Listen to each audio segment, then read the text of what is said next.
السلام علیکم ناظرین، ہم اپنے روزمرہ معاملات میں کئی ایسی اہم چیزوں کو بھول جاتے ہیں جن کا ذکر کرنا یا جن کے بارے میں بات کرنا انتہائی ضروری ہوتا ہے، اور بالخصوص ایسے جاندار یا ایسے جانور جن کا ہمارے حیاتیاتی تنوع کو برقرار رکھنے میں اہم ترین کردار ہے۔ انہی میں سے ایک ہے برفانی تیندوا، یا جسے سنو لیپرڈ بھی کہا جاتا ہے۔ سنو لیپرڈ کے حوالے سے حالیہ عرصے کے دوران ہم نے مختلف قومی اور بین الاقوامی نشریاتی اداروں کی متعدد رپورٹس دیکھی۔ وہ رپورٹس کرنے میں ہمارے ساتھ موجود ہیں زبیر تنولی صاحب، صحافی ہیں، انویسٹیگیٹو جرنلسٹ ہیں۔ زبیر بھائی، بہت شکریہ آپ کا۔ سب سے پہلے تو ہمیں یہ بتائیے گا کہ برفانی تیندوا پاکستان میں ظاہر ہے چند ایک ممالک میں شامل ہیں جہاں یہ پائے جاتے ہیں، یہ ہیں کیا، اور ان کا ہمارے جو مجموعی ہمارا حیاتیاتی نظام ہے ان میں ان کا کردار کیا ہے؟ دیکھیں جی، بسم اللہ الرحمن الرحیم۔ سفتر، آپ کا بہت بہت شکریہ، آپ ہمیشہ ایسے ہی موضوعات کا انتخاب کرتے ہیں، آپ کا بہت بہت شکریہ۔ گزارش یہ ہے کہ سنو لیپرڈ، برفانی تیندوا پوری دنیا میں سخت خطرے سے دوچار ہے، اور پاکستان کے اندر پاکستان اور 12 خوش نصیب ممالک موجود ہیں جہاں پہ اس کی آماج گاہیں موجود ہیں۔ اس کی آماج گاہیں ہمالیہ اور قراقرم کے دور دراز علاقے، جن میں گلگت بلتستان، چترال اور کسی حد تک پاکستان کے زیر انتظام جو کشمیر کا علاقہ ہے، اس کے اندر ہے۔ اور اس کی جو آج سے کچھ سال پہلے تک، اگر آپ نے کچھ سال پہلے، 20 سال پہلے، 25 سال پہلے تک اگر آپ دیکھ لیں تو برفانی تیندوا ایک مسٹری تھی۔ لوگ کہتے تھے کہ ہم نے ایک تیندوا، تو اس کو لوگ نہیں کہتے تھے ہے تو یہ تیندوا برفانی، تو چیتا کہتے تھے یا شیر کہتے تھے کہ ہم نے شیر کے نشان دیکھے، یہ دیکھے، پہاڑوں پر دیکھے، بلند و بالا گلیشیئرز میں دیکھے، مطلب ایک دیو مالائی کردار سے۔ لیکن ظاہر ہے سرچ ہے، تحقیق ہے، جرنلزم ہے، اور اس میں سب سے زیادہ ٹیکنالوجی آ گئی۔ اور سب سے پہلے جہاں تک مجھے یاد پڑتا ہے کہ BBC ارتھ نے اس پہ ایک ڈاکومنٹری کی تھی، اور وہ بہت زیادہ مشہور ہوئی تھی اور بڑی زیادہ چلی تھی۔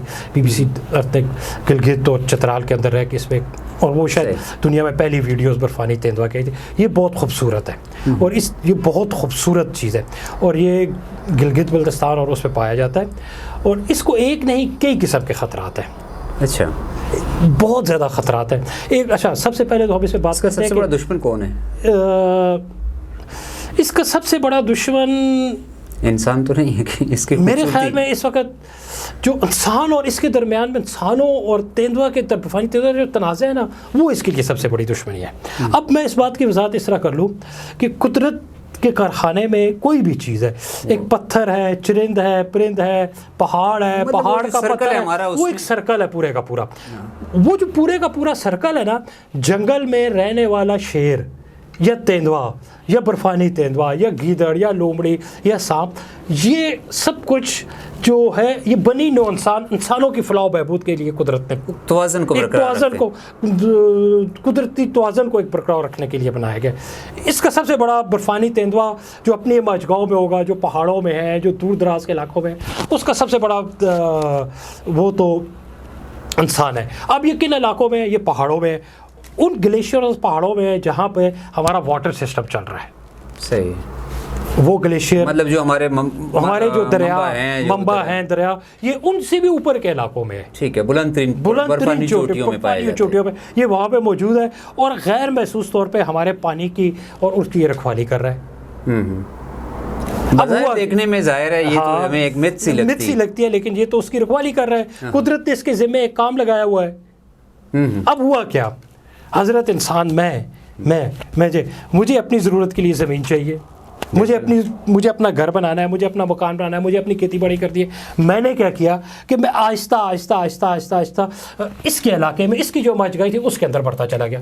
صحیح۔ جب میں اس کے اندر بڑھتا چلا گیا تو میں نے کسی حد تک وہ جو ایکو سسٹم ہے، قدرتی نظام ہے، اس میں مداخلت کی۔ پہاڑ ہے، جنگل ہے، اس کے اندر اگر ایک تیندوا ہے تو اس کی خوراک ہے۔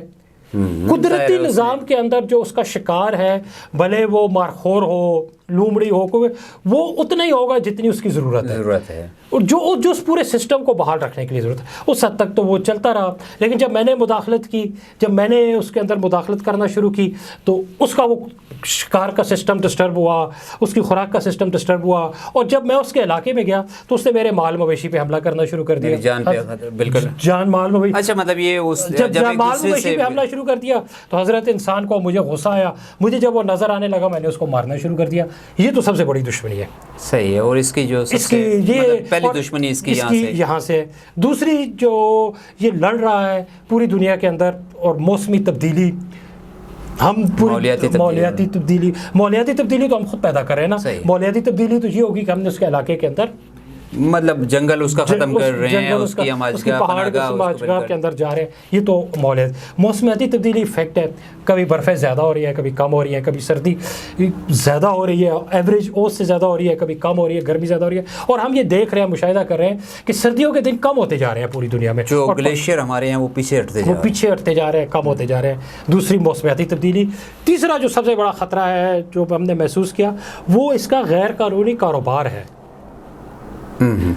اس کو شکار کرنا, شکار کر کے اس کو بیچنا, یہ ہم نے تیسرا خطرہ محسوس کر رہا ہوں میں.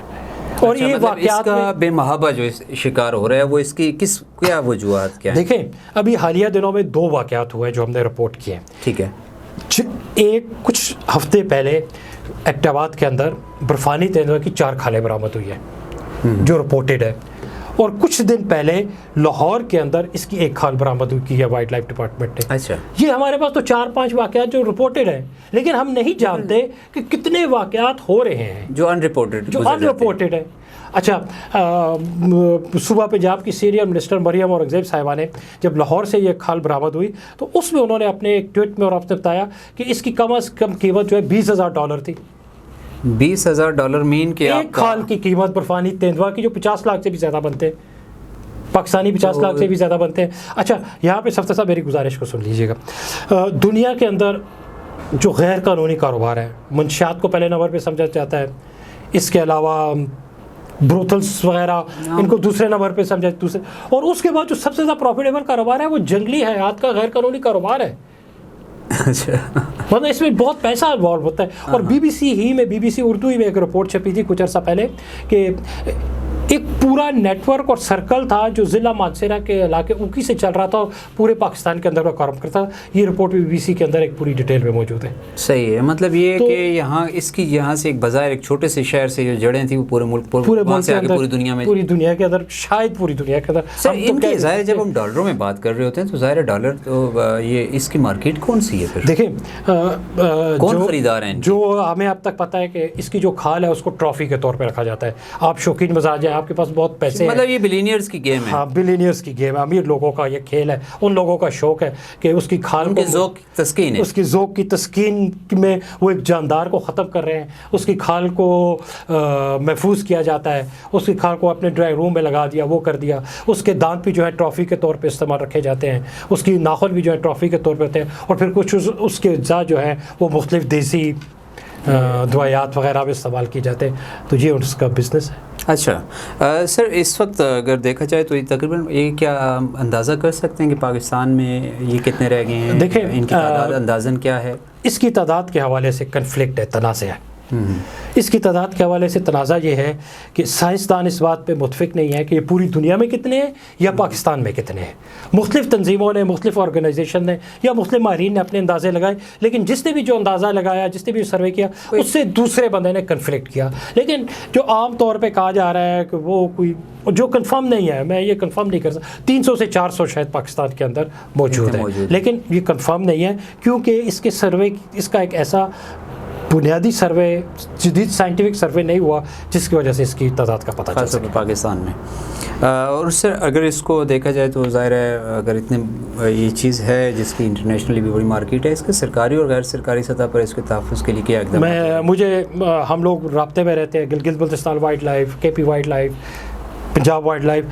وائلڈ لائف کے حکام اس حوالے سے بڑے سینسٹیو ہیں, حکومتیں بڑے سینسٹیو ہیں, وہ اس پہ کنٹرول کرنے کی کوشش کرتے ہیں, لیکن مسئلہ قوانین ہے. لاہور میں جو تیندوا کی کھال پکڑی گئی اس کی قیمت سرکاری اعداد و شمار کے مطابق $20,000 ہے. جس ملزم سے وہ پکڑی گئی اس نے عدالت کے اندر اقرار جرم کر لیا, اس پر 1 لاکھ جرمانہ ہوا, کھال انہوں نے ضبط کر لی اور وہ 1 لاکھ روپیہ دے کے گھر چلا گیا. ایبٹاباد میں مطلب 60 لاکھ روپے کی چیز اس سے پکڑی گئی, ہاں, اور اس کو 1 لاکھ روپے جرمانہ ہوا تو وہ گھر چلا گیا. ٹھیک ہے, مطلب اس پہ کوئی وہ نہیں ہے, یہ تو ہے کوئی نہیں ہے جرمانہ. ٹھیک ہے. لاکھوں کی گیم میں آپ KP میں کچھ قوانین, کے پی میں بھی یہی قوانین ہے. 4 کھالیں پکڑی گئی, 4 لاکھ روپے جرمانہ ہوا اور وہ ملزم گھر چلے گئے. مطلب 2.5-3 کروڑ روپے کی چیز آپ نے مار دی اور اس کے آپ 1 لاکھ روپے 3 لاکھ روپے جرمانہ دے دیا. اور جب آپ نے 1-2-3 لاکھ روپے جرمانہ دیا تو آپ دوبارہ کوشش کریں گے وہ. ہاں صحیح. دیکھیں بازو کا یہ ہوتا ہے نا سر, آپ نے بھی دیکھا ہوگا کہ اکثر چیز اس کے کچھ چیز سامنے منظر عام پر ہوتی ہے, 3 سے وہ سائڈ سے نکل جاتی ہے. بالکل. تو یہ مطلب یہ چیزیں بڑے اس میں. اچھا, یہ قوانین ہمیں کس حد تک معاون ثابت ہو سکتے ہیں؟ یہ قوانین تو ہمیں معاون ثابت نہیں ہو سکتے جب تک اس جنگلی ہے, صرف برفانی تیندوا ہی نہیں, ہر قسم کی جنگلی حیات پہ جرمانے سزائیں سخت نہیں ہوں گی.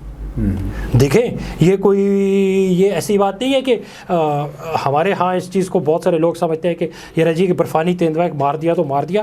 برفانی تیندوا تو مر گیا, اس کو تو آپ نے ہلاک کر دیا, لیکن جو ہمارے ماحولیات پہ برے اثرات اس کے پڑتے ہیں جس کا نقصان مجھے ہوتا ہے یا میرے آنے اس کا اندازہ نہیں کیا جا سکتا. تو ان کہ اس کو برفانی تیندوا ہو یا کوئی بھی جنگلی حیات ہو, اس کے غیر قانونی طور پر چاروں صوبوں بشمول گلگت بلتستان اور کشمیر وہاں پہ سخت سزائیں ہونی چاہیے. قانون نافذ کرنے والے تمام اداروں کو اس بارے میں احساس ہونا چاہیے. وائلڈ لائف ڈپارٹمنٹ اپنے اس کے میں رہ کے تمام کردار ادا کر رہا ہوتا ہے, لیکن وائلڈ لائف ڈپارٹمنٹ کوئی فورس نہیں ہے, پولیس نہیں ہے, ان کے پاس بندوق نہیں ہوتی کو کر سکے. ان کے پاس ڈپارٹمنٹ ہے, اس کو مزید بہتر کرنے کی ضرورت ہے, ان کے اختیارات مزید بڑھانے کی ضرورت ہے پورے ملک کے اندر. صحیح ہے. ایسے حالات میں کہ جب ان کی آبادیاں جو ہمارے قدرتی ماحول ہے وہ تباہ کر رہی ہیں, انسان کی آبادیاں کہاں سے کہاں بڑھ رہی ہیں. زبیر صاحب, میرے خیال میں اس مختصر سی نشست میں بہت سی مفید باتیں آپ سے سمجھنے کا موقع ملا. آپ کا بہت شکریہ. آپ کا بہت شکریہ.